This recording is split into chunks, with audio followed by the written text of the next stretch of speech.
friends, happy Wednesday. I hope you're having a great week so far, and I hope your Wednesday is awesome. Kids, we're going to be talking about a Bible story today for our Wise Words Wednesday video segment, and on Sunday, we'll continue the conversation. This story is about a man named Naaman, but it's really about his servants, the people who work for him. Naaman was a man who had a really bad skin disease. He had sores or boils all over his body, and sometimes he couldn't feel his feet. Have you ever had your foot fall asleep? That feels awful, doesn't it? I don't like it. But if you stamp your foot, it goes away. Now, this didn't happen for Naaman. It kept hurting, and he kept not being able to feel it. So he was pretty sad and frustrated because Naaman was a military leader. He was a commander.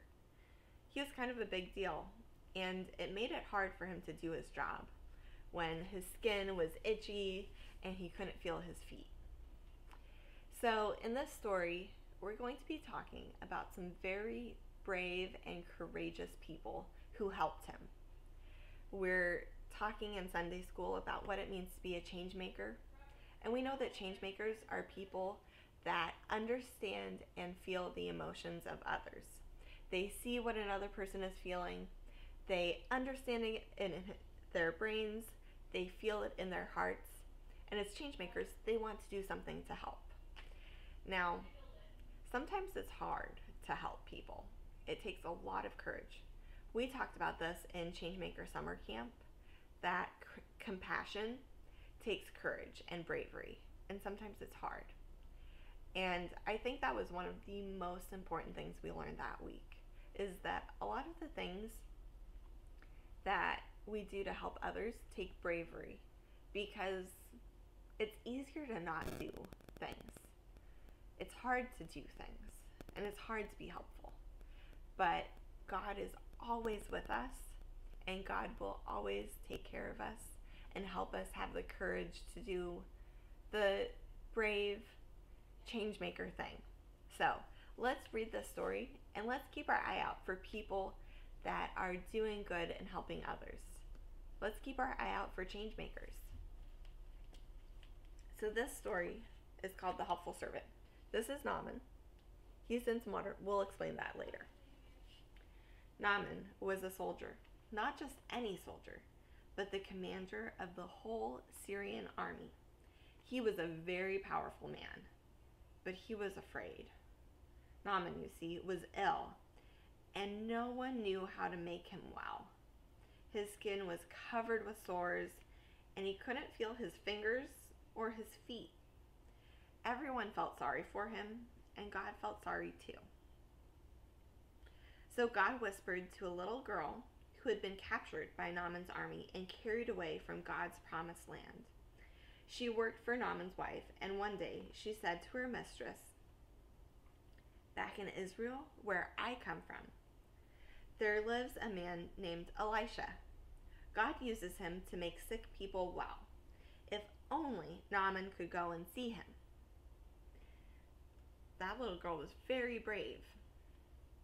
And before long, the great soldier who had fought against God's people was off to seek help from God's prophet, Elisha. Naaman didn't go alone.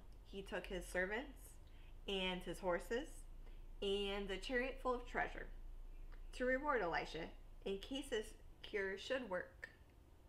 It was a grand parade, and Naaman expected a grand greeting in return.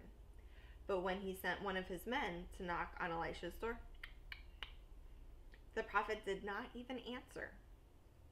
Instead, he told his servant Gehazi to say, "If you want to be well, go and dip yourself 7 times in the Jordan River."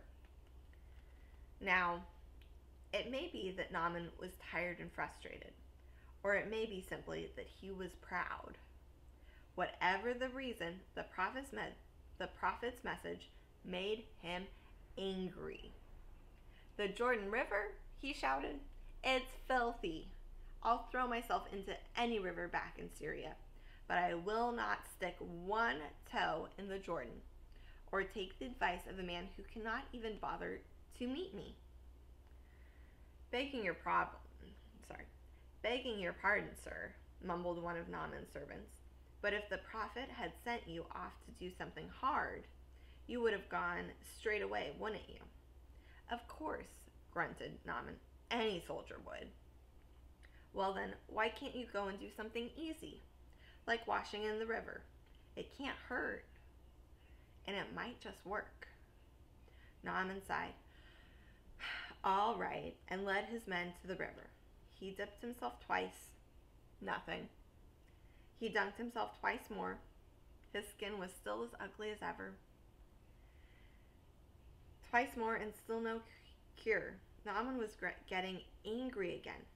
But when he came up for the 7th time, spluttering and shaking the water from his face, Naaman's men let out a cheer. Naaman opened his eyes and looked at his hands. The sores were gone from all over his body.